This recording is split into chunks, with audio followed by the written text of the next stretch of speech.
কৃষ্ণ বুলি সকলোৱে জানে, কোন পুত্ৰ শ্ৰীকৃষ্ণ বুলি সকলোৱে জানে। আৰু তই আহি আজি ইয়াত মাতৃ দেখাবলৈ আহিছ। গতিকে মোৰ পুত্ৰক এৰি দিয়াৰ কোনো প্ৰশ্নই নুঠে। এৰি দিওঁ ভাত মাৰি দৈব কিয়ে কৃষ্ণৰ হাতত কৰে কি চকুদায় কৰে কি চকুদায় চকুদায় কি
খুদাই বলে নহয়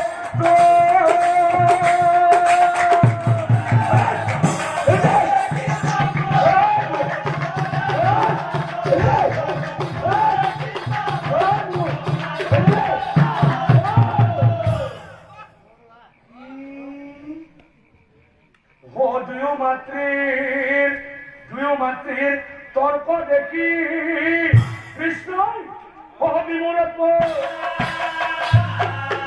দুয়ো মাতৃক চাই প্ৰভু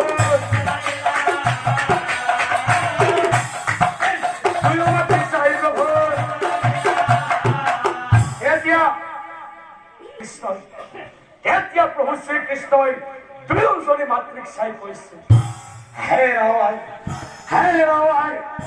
তোমালোকে মিছাতে তৰ্ক নকৰিবা। শুনাৱাই তোমালোক দুয়োজনী মাতৃয়ে মোৰ পৰা 100 হাত দূৰত গৈ থিয় হোৱা। দুয়োজনী মাতৃয়ে মোৰ পৰা 100 হাত দূৰত গৈ থিয় হোৱা। যিজনী মাতৃয়ে 100 হাত দূৰৰ পৰাই মোৰ মুখত গাখীৰ দিব পাৰিবা, সেইজনী মোৰ আচল মাতৃ তোমালোকে নিশ্চয় জানিবা।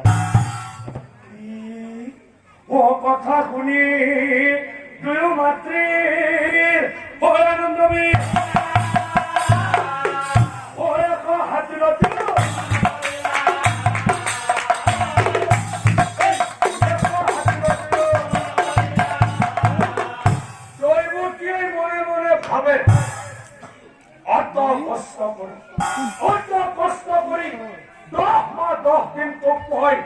নিজৰ ঘৰৰ মাজত ৰাখি কাৰাগাৰৰ মাজত তোক মই জন্ম দিলো। গতিকে মোৰ গাখীৰ তোৰ মুখত আগে পৰিব,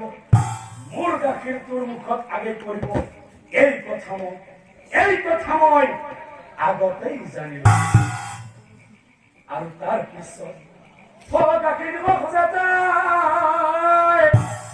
গাখীৰ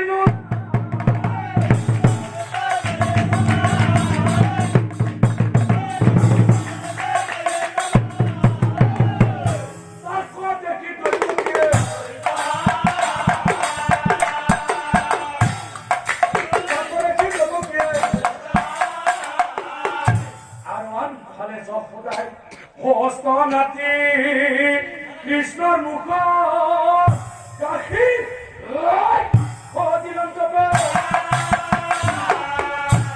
কৰে কি সকল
তুমি মিছাকে দুখ নকৰিবা শুনাবাই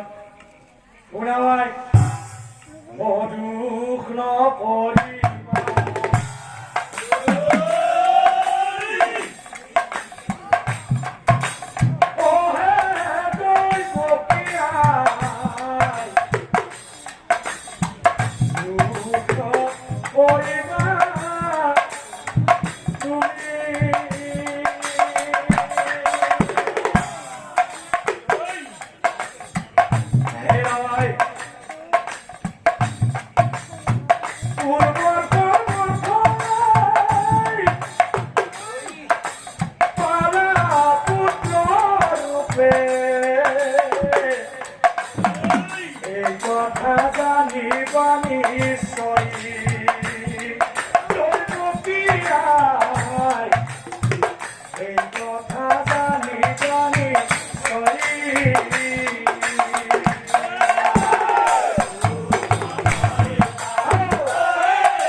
তোমাৰ পূৰ্ব জন্মৰ কাহিনী কম তুমি কেবল একান্ত মনে সকলবোৰ শুনি যাবা শুনাবাই এটা যুগত যেতিয়া মই ৰাম অৱতাৰে জন্ম লৈছিলো এতিয়া তুমি কোন আছিলা জানাবাই এতিয়া তুমি আছিলা দশৰথ ৰজাৰ ভাৰ্যা কৈ আৰু তেতিয়া তুমি ৰামক পুত্ৰ ৰূপে পাবলৈ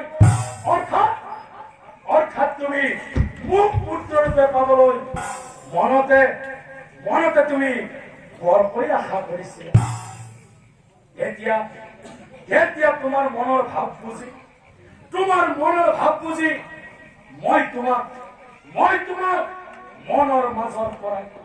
মনৰ মাজৰ পৰাই বৰদান দিছিলো কি বৰদান দিছিলো জানাবাই যে তোমাৰ গৰ্ভত জন্মল ভীম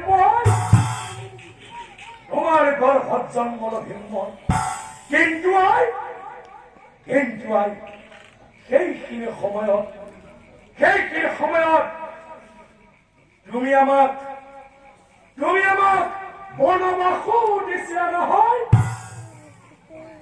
তোমাৰ জানো মনত আছে তোমাৰ কাৰণে মোৰ পিতৃ দশৰথ ৰজা সৰ্বগামী হল তোমাৰ কাৰণে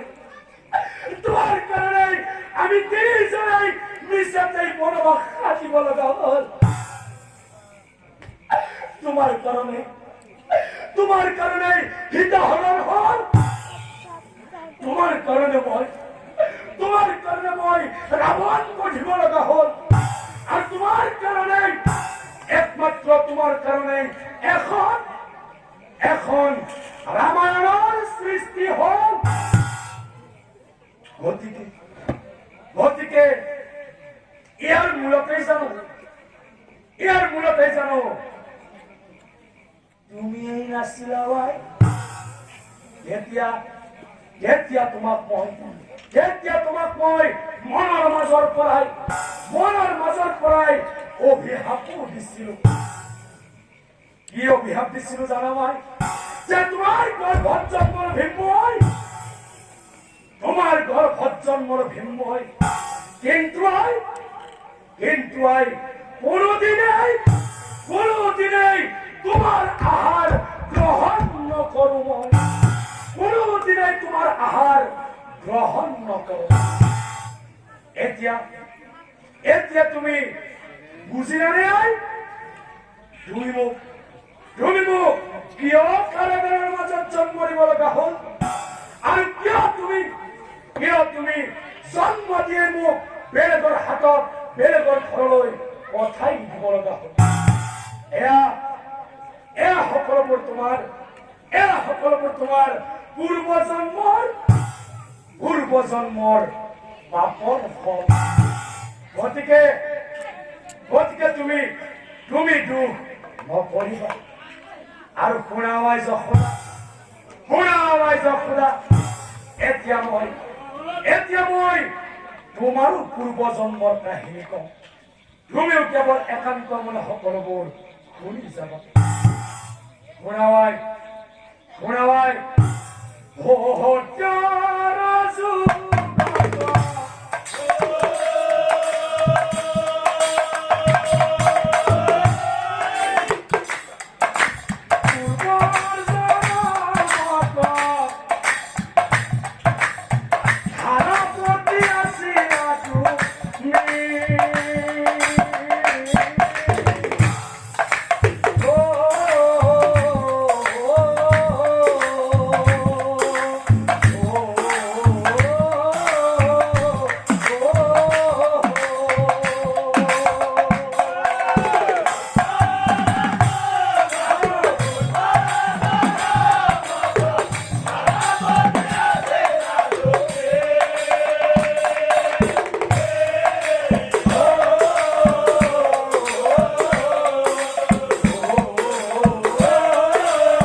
মহাধার্মিক ধারাবতী পৌঁছানো হল। পূজা করে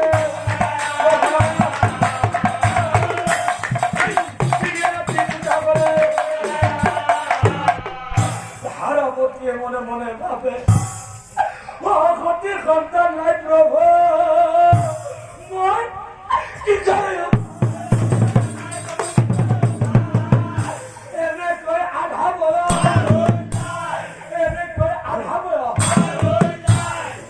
করে দরিদ্র আছিল সেই ধারাবতী দিনে রাত্রিতে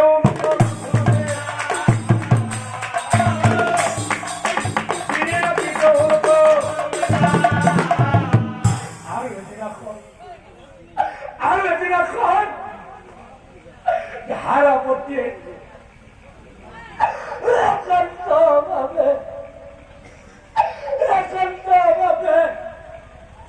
প্রভু নারায়ণ স্তুতি আরম্ভ